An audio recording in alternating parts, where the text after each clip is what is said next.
වෙසක් දවසට කොහෙවත් යන්නේ නැතුව ගෙදරට වෙලා ඉන්න ජීවියෙක් විදිහට මගේ දවස කොහොමද ගත වෙන්නේ කියලා තමයි අද vlog එක. ඒ එක්කම ඊළඟ මාසෙට දැම්ම ඉඳන් ලෑස්ති වුණොත් හොඳයි කියලා මට හිතුණා. උදේ නැගිටිනකොට ඉස්සෙල්ලාම මට පේන සුන්දර දර්ශනය තමයි ඔයාලට දැන් මේ ඒ පේන්නේ. වගේම උදේට නැගිට්ටගම මං ඉන්නේ මෙන්න මෙහෙම. අද අපේ අම්මා සිල් ගන්න ගිහිල්ලා. ඒ හින්දා ටිකක් දවල් වෙනකම් අර නිින්ද ගියා. හැරවන කවුරුත් නෑනේ ඉතින්. අද දවසේ කරන්න ඕනේ කියලා මගේ ඔළුවේ තියෙන ලොකු වැඩේ තමයි උයන එක. මොකද අපේ අම්මා ඒ වගේ කීමයාගේ ලොකු දුවට පාරලා තමයි ගියේ. සාමාන්‍යයෙන් උදේට නැගිට්ටාම මගේ ඔළුවේ වැඩ කරනවා. එහෙම දවසේ කරන්න ඕනේ ලොකු වැඩේ. ඉස්සෙල්ලා මං කරන්නේ ඒක ඉවර කරන එක. ඊට පස්සේ තමයි මං අනිත් හැම වැඩක්ම කරන්නේ. හැබැයි අද මම උයන්න කලින් මගේ කාමරය අස් කරලා යනවා. මොකද මට පොඩි මානසික සීන් එකක් තියෙනවා. ඊවට පස්සේ මම කැමති නැහැ කිසි වැඩක් කරන්න. මට උයපු ගමන් උයල ඉවරුණ ගමන් කුස්සිය අස් කරලා මට කෙලින්ම යන්න ඕනේ ඇඟ හොදන්න. තියෙනවනේ අපි හැමෝටම ට්‍රැක පැනපු ගති.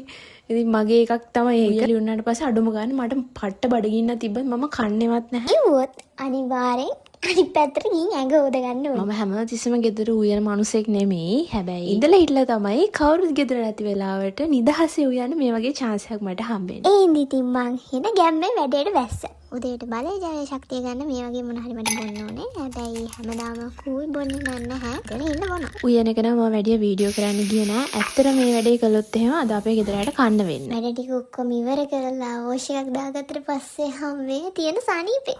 නාගරනත් අපි දැන් කාලෙමු මට මාරම් බඩගින්නක් තැන්නේ. කන්න පුළුවන් දන්නේ මං හිව්වින්දා. බලන්න ඉතින් මගේ අතින් හැදුන කෑම එකේ ලස්සන. ඊළඟට හොද පුරුදු ටික බේස්මෙන් වැඩට. ඊළඟ මාස දේවල් ප්ලෑන් කරනවා කියලා මම කරන්නේ මගේ ස්මෝල් බිස්නස් එක සම්බන්ධ දේවල්. ඔයගොල්ලෝ හැමෝම දන්නවනේ මම කරන්නේ ඔන්ලයින් බිස්නස් එකක්. එතකොට මගේ බිස්නස් එකට එන ඕඩර්ස් ප්‍රමාණය තීරණය වෙන්නේ මම සෝෂල් මීඩියා වල කොච්චර ඇක්ටිව්ද කියන එක මත. හැම වෙලේම එහෙම නොවෙන්න පුළුවන්. හැබැයි ගොඩක් වෙලාවට ඒක වෙන්නේ එහෙමයි. අනිත් එක මට හරියට මග යන දෙයක් තමයි මගේ පේජ් එකේ පෝස්ට් දාන එක. මේ මාසේ මට ඒක හරියටම කරගන්න පුළුවන් වුණා. මොකද මාසේ මුලදීම මම තීරණය කරා මම කොහොමද මගේ පේජ් වලට කන්ටෙන්ට් දාන්නේ, මම මොනවද දාන වීඩියෝස් කියලා සහ මම සාමාන්‍යයෙන් දවස් 5කට විතර ඇති වෙන්න කන්ටෙන්ට් එක දිගට හදලා ඒ ටික ෂෙඩියුල් කරලා තියාගත්තා. එතකොට මට ඒක ටක් ගාලා දාගෙන යන්න පුළුවන්. ඉතින් ඔය විදිහට කරපු නිසා ගිය මාසේ ගිය මාසේ මේ මාසේ. මේ කියන්නේ මේ මාසේ මම දැන් මේ ඉන්න මාසේ. මේ මාසේ පරිම දවස් 5ක් ඇරෙන්න නෑ. එච්චර නෑ. 3ක් විතර. ඒ 3 ඇරෙන්න අනිත් හැම දවසකම පේජ් එකට මොනවාම හරි දෙයක් දාන්න මට පුළුවන් වුණා. ඒකෙන් මගේ පේජ් එකේ රීච් එකත් වැඩි වුණා. මගේ ඕඩර්ස් උත් වැඩි වුණා. ඒ දේවල් වලට ගොඩක් එක බලපෑවා. ඉතින් ඒ විදිහටම මේ මාසෙත් මම තීරණය කරා මාසේ එන්න කලින්, ඒ කියන්නේ දැන් මේ අද මැයි 30නේ. එතකොට ජූනි මාසෙට ඕන දේවල් මම කලින්ම ප්ලෑන් කරලා තියාගන්න. ඉතින් මම මුලින්ම කරන්නේ chart එකක් ගහගන්නවා. කොහොමද වීඩියෝස් දාන්නේ කියලා. ඒ කියන්නේ මට තියෙන social media accounts මොනවද කියලා. ඒ කියන්නේ මම YouTube ඉන්නවා, TikTok ඉන්නවා, Facebook ඉන්නවා. එතකොට TikTok එකේ මගේ personal account එකක් තියෙනවා. ඒ ඔක්කොම ලියාගෙන මම ටික් කරගන්නවා මේ දවසට මේ account එකේ මම මේකට මම මේ දවසේ වීඩියෝ එක දැම්මා කියලා. එතකොට දැන් මගේ business related videos මට දාන්න බෑනේ personal TikTok account එකට.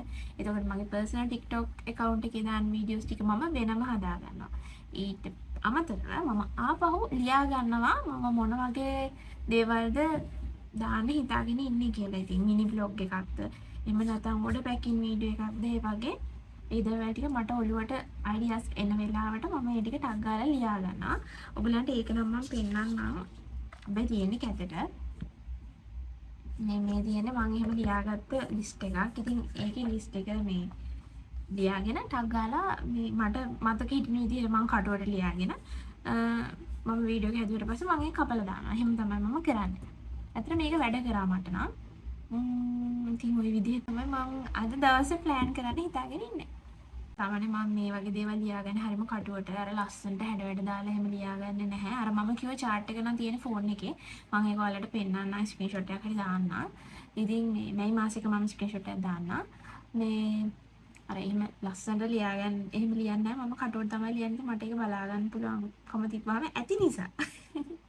ඔයගොල්ලෝ එහෙම කරනවා නම් මම කියන ඔයගොල්ලන්ට කැමතියි නම් මට එහෙම මේ එහෙම කලාත්මක හැකියාව අර ඒ වගේ චිත්‍ර අඳින එහෙම ලස්සනට එහෙම මේවා කරන මේවා නෑ. මගේ ඉස්කෝලේ පොතුත් නිලුයි කළුයි රතුයි පෑන් තුනෙන් විතරයි ලියලා තියෙන්නේ. මට හිම හරිම හැඩ වැඩ දාලා ඉරි ගහලා එහෙම මට තේරෙන්නේ නැහැ ඒ වැඩේ. මම ගිය මාසේ මේ වැඩේ ප්ලෑන් කරපු එකෙන් මට Facebook එකේ එතකොට TikTok එකේ ඒ වගේම YouTube එකේ Reels වගේ දේවල් හරියට වෙලාවට දාගන්න පුළුවන් වුණා. හැබැයි මට මිස් වෙන තව දෙයක් තියෙනවා. ඒ තමයි මගේ YouTube එකේ මේ vlogs දාන එක. ඒ කියන්නේ YouTube එකේ ටිකක් දිග වීඩියෝස් දාන එක. ඉතින් මේ පාර මම ජූනි මාසෙට අඩුම ගානේ සතියට එක vlog එකක්වත් දාන්න තමයි ප්ලෑන් කරගෙන ඉන්නේ. අපි බලමු ඉතින් මට ඒක කරන්න පුළුවන් නේද කියලා. ඇත්තටම මේ වැඩේට මම හරිම අලුත්. මම කැමතියි ඔයගොල්ලෝ මේ වැඩේ කරනවා නම් ඔයගොල්ලන් කරන්නේ මොනවද කියලා මම එක ෂෙයා කරගන්න. ඔයගොල්ලෝ ඊළඟ මාසෙම ප්ලෑන් කරනවද? එහෙනම් ප්ලෑන් කරනවා ඔයගොල්ලෝ ඒක මොන වගේ දේවල් ගැනද වැඩිපුර හිතන්නේ? මේ වගේ දේවල් මම දැනගන්න කැමතියි. මොකද මමත් මේ වැඩේ හරිම අලුත්. කැමතියි ඔයගොල්ලෝ ඒ දේවල් මම එක ෂෙයා කරගන්නවා නම් එහෙනම් අලුත් vlog එකකින් ඉක්මනටම හම්බ වෙනකන් හැමෝම සතුටින් පරිස්සමින් ඉන්න.